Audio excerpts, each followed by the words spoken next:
사람은 한 번쯤 돈벼락 맞는 꿈을 꿀 수가 있습니다. 돈 드는 것도 아닌데 뭐 어떻겠습니까? 만약 우리가 길을 가는데 새벽 예배 후에 은혜 받고 집으로 돌아가는데 아파트 입구에 5만 원짜리가 대여섯 장이 쫙 깔려 있다. 그러면 여러분 기분이 어떻겠습니까? 아마 떨릴 겁니다. 그러면은 여러분은 하나님이 기도 응답하셨는가? 은혜를 주시네. 자, 땅에 떨어진 여러 장의 5만 원짜리를 봤을 때 먼저 어떻게 해야 합니까? 감사기도 합니까? 신고합니까? 아니요. 주위를 둘러보셔야지요. 아무도 없으면 얼른 신속하게 마친 내 돈인 것처럼 주워 들어야 되겠지요. 아마 다들 그렇게 할 겁니다. 근데 이거 아셔야 돼요. 그거 걸리면은 벌금 내야 됩니다. 그거 도둑질입니다. 땅에 떨어진 것 사실은 원래 파출소에 신고해야 됩니다. 함부로 주웠다가 그거 벌금 낸 사람들 여럿 있습니다. 사실 땅에 떨어진 5만 원짜리 대여섯 장이야 돈벼락도 아니죠. 그 정도가 무슨 돈벼락이겠습니까? 자, 돈벼락 정도라면은 어느 날 갑자기 세무서에서 연락이 왔는데 먼 친척 어르신이 후손이 없이 돌아가셔서 그것이 나에게까지 연결이 되어서 유산을 받으라 해서 보니까 땅이 5만 평이야. 한 평에 10만 원, 50억. 간도 작아. 기왕에 평수 얘기할 거 한 10만 평당 100만 원쯤 하면은 엄청난 돈일 텐데요. 자, 그냥 50억만 합시다. 50억 정도면은 대단한 겁니다. 은행에 집어넣기만 해도 1년에 1억씩 꼬박꼬박 이자가 나오는 돈이니까 평생 동안 일 안 하고 먹을 수 있는 돈 50억입니다. 이쯤 돼야 그래도 돈벼락 소리 하지 않겠습니까? 예, 여러분, 이 돈벼락 맞으면은 행복할까요? 그것은 몰라도 50억 돈벼락 맞으면은 행복할지 안 할지는 몰라도 한 번쯤 맞아봤으면 좋겠다 하는 생각은 듭니다. 자, 오늘 신명기 말씀이 꼭 그런 기분이 드는 축복의 말씀입니다. 오늘 말씀이 이렇게 우리에게 증거합니다. 하나님께서 복을 주시는데요.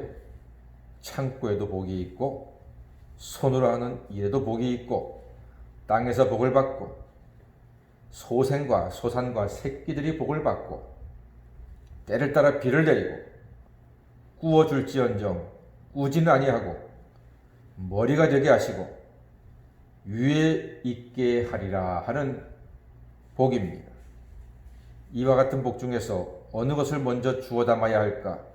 망설일 것 없이 모두 다 아멘으로 주워 담아야 하겠지요. 얼마나 귀한 말씀입니까? 이 말씀은, 이 복은 그저 어떤 무당이 하는 이야기가 아니고 그저 술 기운에 어느 포장마차에서 떠드는 소리가 아니고요. 하나님께서 모세를 통해서 젖과 꿀이 흐르는 가나안 땅에 들어가 살아갈 하나님의 백성들에게 주시는 하나님의 생명의 말씀, 진리의 말씀, 능력의 언약의 말씀이라는 사실입니다. 이 엄청난 복을 하나님께서 누구에게 주신다는 것일까요? 오늘 신명기 28장 13절 14절에 있는 말씀이 바로 이와 같은 복을 받을 사람입니다. 다 같이 한번 읽어보겠습니다. 시작.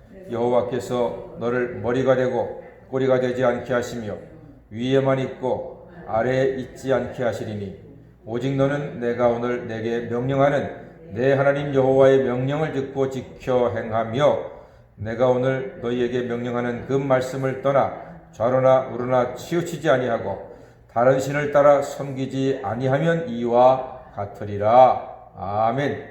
그렇습니다. 말씀을 듣고 행하고 좌로나 우로나 치우치지 않고 다른 신을 섬기지 않을 때 이 놀라운 복을 주신다고 약속하십니다. 여러분, 저는 이 말씀을 믿습니다. 이 복들이 우리가 머리로 아는 복이 아니라 우리 가슴으로, 우리의 손과 발로, 우리의 온몸으로 체험되고 그리고 우리의 소유가 되는 축복의 말씀이 되기를 주의 이름으로 간절히 축원합니다.